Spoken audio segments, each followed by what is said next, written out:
Welcome to another episode of Jump Rope Skill Breakdown, where I look at some of the hardest jump rope skills that exist and explain what makes them so difficult.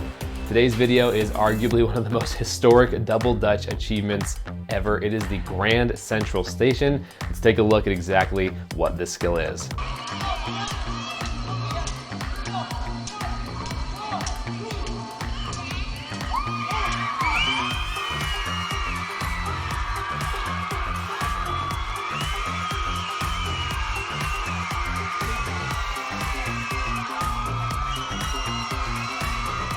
Now, there's really not too much to be said about this, because when you have that many people doing something this complex, a formation this complex on a double Dutch, obviously it's not easy. But we're gonna look at a couple of detailed, nuanced pieces about this skill that make it so challenging to accomplish. Now, first, it's important to point out exactly who's in this, right? Because this is a legendary accomplishment, and we should really give credit to the people who did this. So from left to right, we've got Mike Fry, Jeff Moss, Billy Jackson, Lee Reisig, and Nick Woodard. Obviously, if you're in competitive jump rope, you know that these guys are top of the top, some of the biggest legends that exist. If you're not, now you know.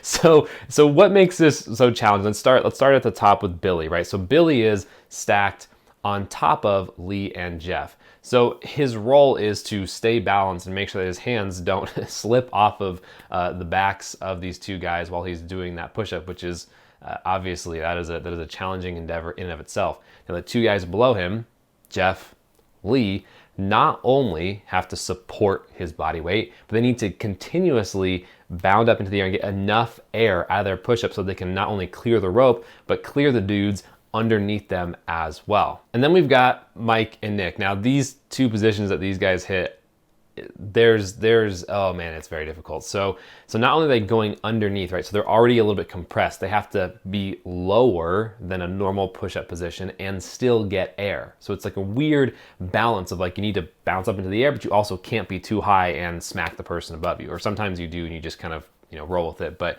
ideally you would not hit that person, right? So you're also moving during that push-up position.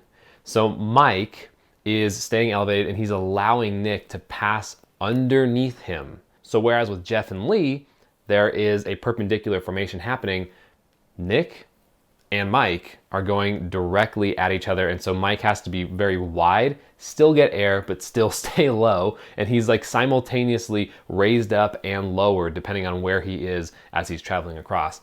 Nick has to stay really close to the ground. He is probably 2 to 3 inches above the ground. His chest is 2 to 3 inches above the ground, but he still has to pop up. And if you watch his elbows, you can see he's really compressed in the push-up, which is obviously, Nick is extremely strong, but that position is really, really difficult, even for the strongest people in jump rope. But they're still able to pull it off, right? So Mike is still able to travel over Nick while they are underneath Jeff and Lee. And one of the small pieces that I think is pretty easy to miss is that Mike and Nick are not kicking each other in the face. If you look at that video, their feet are so close to their faces, and they're still not getting massively injured or breaking a nose. Because you gotta keep in mind, they're bounding, right? So their feet are raising, and it takes a lot of control to raise up but not smack the person in the face. So yeah, this is absolutely wild. And what's also really cool is that it's held up over the years. As you can tell by the video quality, this happened a long time ago, very long. This is not a recent unlock. This has happened a long time ago, but it's still